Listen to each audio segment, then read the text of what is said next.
It's Tumbleweeda, and my bun is up there. I am at a flowering mimosa. It's the only one that I know of in the park, and I passed by it on the bike. See, zipping by down here. This is between 76th and 77th, in case anybody wants to come. Well, that's a sycamore back there, right there. And in case anybody wants to come to see the flowering mimosa, now's the time. It's blooming now, and you can only see it from this area. Here, I'll do a turnaround, because this area is a little stream. That's a sweet gum right there. It's got 5 points. So it's growing up and out of, here's a stream that you can't get to. There's a little path down there, but to get to this, see, that's the tree. This is the whole trunk. And then that's the flowering mimosa. I wish I can get close to it or find another one. The flowers look like they're on the top, and the leaves are probably growing opposite. It can almost be mistaken for a locust, but the bark is pretty smooth and gray looking. So this has been a short Tumbleweeda. I need to go over there and identify that over here.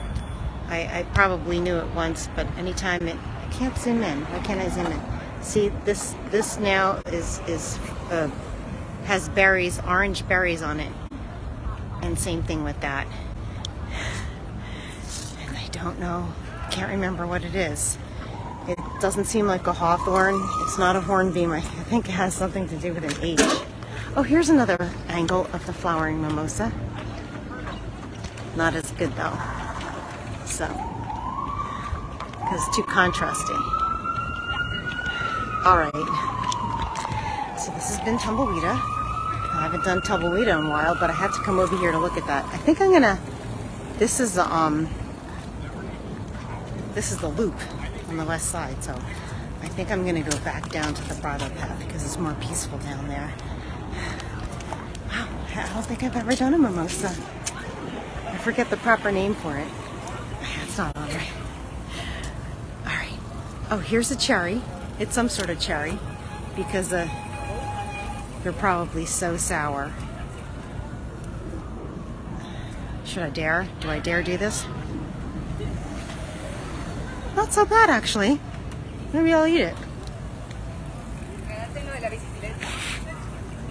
That's the pit. It's practically the size of this whole cherry. Maybe I'll do this one too. So this is a cherry. It's like kind of soft and gonna come right off. Hope I don't get sick. I think you have to eat them slower to actually not taste as sour. Let's see. It's just a youngish cherry. Oh, look at this. What is this? This is flowering like this now. Ah, this looks familiar. Actually, it looks like almost like the flowers are gone. And now what is left is the fruit. So this is another sycamore or London plane tree, kind of like hurting. And what is this? I am so behind in learning. I know it, but I can't think of it right now. All right, I'm not gonna bore you anymore. So the main attraction was the mimosa. Now I also want to go, maybe I'll make a addendum video and go visit the lilac that is in seed at this point. It's Tumbleweeda again, and yes, I had to do an addendum. So this, I saw it the other day and I thought, I haven't seen you around here before, and that was not like a good thing, because I think this is so fugly. But I did a image search on Pinterest with this, and what it turned out to be was the lilac. OMG, this ugliness now with the fruit or seeds, I guess they're called fruit, all of it is called fruit, I guess, pointing upward, and it has like a whitish tinge to the leaves now. And I figured, oh yes, I saw this in the springtime when it was beautiful with flowers. And so I know where it is. I know where it lives. It lives right over here at the Belvedere. Let's say this correctly. Belvedere Castle. People say Belvedere Castle, and I was saying Belvedere Castle, having no idea. Like, sometimes I'm just like clueless, and sometimes that could be for a very long time. It's actually Belvedere Castle, which means beautiful view, which makes perfect sense, right? People with their Belvedere. So let's come over here. This is Albelia grandiflora, and as you can see, the lilac is right there. And this is Albelia grandiflora growing.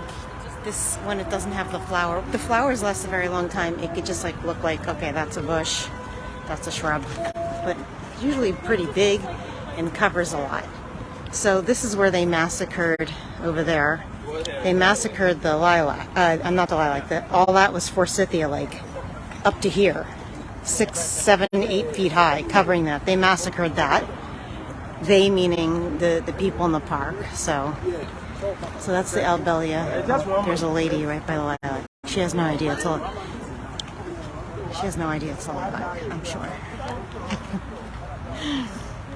So that was my addendum, and this has been Tumbleweeda again with the lilac fruit stage of the lilac addendum, and I'll see you later. So it's Tumbleweeda again. I didn't think I'd be doing another one, but I think I'm by a hornbeam. This is a very nice tree area of the park because there's so much diversity, but this is confusing me because I don't see any seed pods. But the bark of this tree looks like a hornbeam. See how these long strips in it? That's how I could tell the hornbeam in the winter. So these are two huge oaks over here. That one, and that one. Actually, that's an oak, and those two are sycamores. But I decided to do another one because I found this tree that I don't know what it is, but this is so special. Okay, here is a seed pod that is so soft.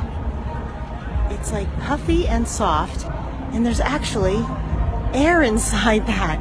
There's air inside each one, which is what makes it so puffy and soft.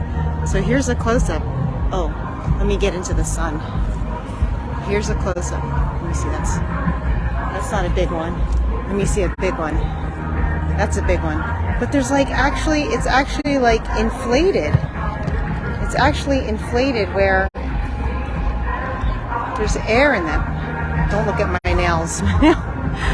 My nails are awful because I deal with clay sometimes. I use Dead Sea mud on my skin and it gets under my nails. So this tree, let's see. This is the one with like the bark is confusing me. It's got like little bits of orange in it. It's kind of knotty. Oh, look at that branch. That's cool. And it's got like a mottled quality to it.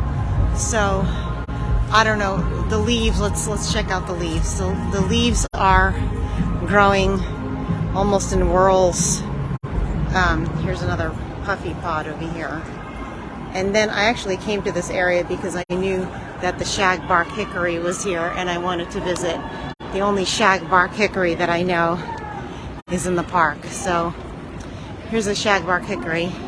That's actually a sycamore. Somebody had written in that the sycamore was shedding its bark, and it does that when it's hot. But this is a shagbark that sheds its bark whenever.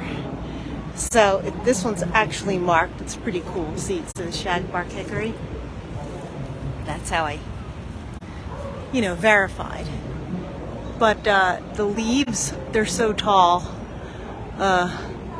Grow in 1, 2, 3. Let's see if I could look up there. If I could look up there. 1, 2, 3. There's 5. So in a way, it's like, seems like it's in the chestnut family. Came across another chestnut. The little chestnuts are growing. The horse chestnut and the regular chestnut. So that's an oak tree right here. Yeah, I have to figure out what this tree is. It's just so nice. This is another view of the puffy potted. The leaves are kind of like drooping down, which should give me an inclination, and where those seeds are growing, probably the flowers grow. See those seed pods, if you could see them in there. So, geez, I don't know. I don't know what that is, but I like it.